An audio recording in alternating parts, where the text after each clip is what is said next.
7640 локации во околу 50 општини наменети за изградба на куќи во типски населби. Општините започнаа со реализација на проектот Купи куќа за млади. Надлежните очекуваат бројката на понудени парцели да расте, како и интересот од страна на граѓаните.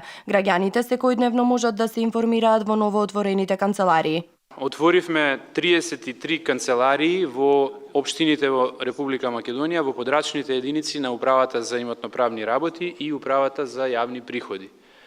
Таму извршивме обука на луѓето што работат во тие канцеларии, за да можат основните податоци на секој што ќе сака да се информира, да им ги дадат. Се разбира, ако се посложени прашања, посложени ситуации, а често има такви, отворено е и Министерството за финансии. Од Министерството за транспорт и врски информираа дека освен постојните 6 на граѓаните, наскоро ќе им бидат понудени и нови бесплатни проекти за куќи. Распишавме ново идено решение, тоа трае до 16.3.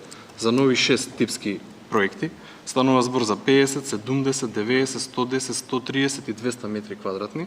Тоа значи ќе имаме палета од 50 до 200 квадрати, различни типски решенија. Секој ќе може исто така да ги даунлодира, или ќе може да дојде во Министерството, ние повторно ќе му дајеме CD.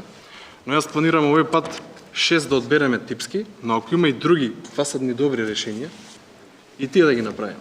Пример, ако има за 50 квадрати две добри решенија, да го откупиме и второто решение, па да има избор. Општина Прилеп во проектот се вклучи преку првична понуда од 424 градежни парцели во населбата Градина. Прилеп веќе пред 2-3 години некако како да се припреми за овој проект претходно, бидејќи имавме нов генерален урбанистички план и детален урбанистички план во која метнавме населбата наречена Градина со околу 370 парцели поединечни за изградба на индивидуални куќи.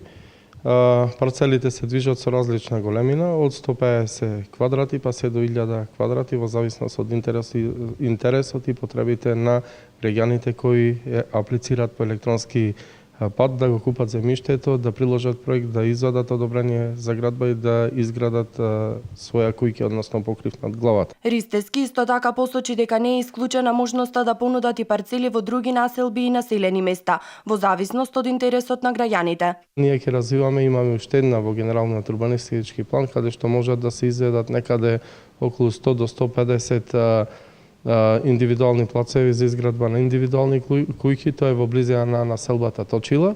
Меѓутоа нема да ги изоставиме и населените места каде што има интерес за изградба на вакви куќи. Посебно покажа интерес Канатларци, населеното место Селце и другите живи населени места кои што се и повеќе во број, има млади луѓе, а се во територијата на општина Прилеп. Започна и караванот за информирање на граѓаните. Представници од министерствата ќе ги презентираат условите и можностите од проектот на 24 овој месец во Ресен, на 29 во Битола и Демирхисар, на 9 март во Кичево, на 13 април во Прилеп, Крушево и Македонски Брод.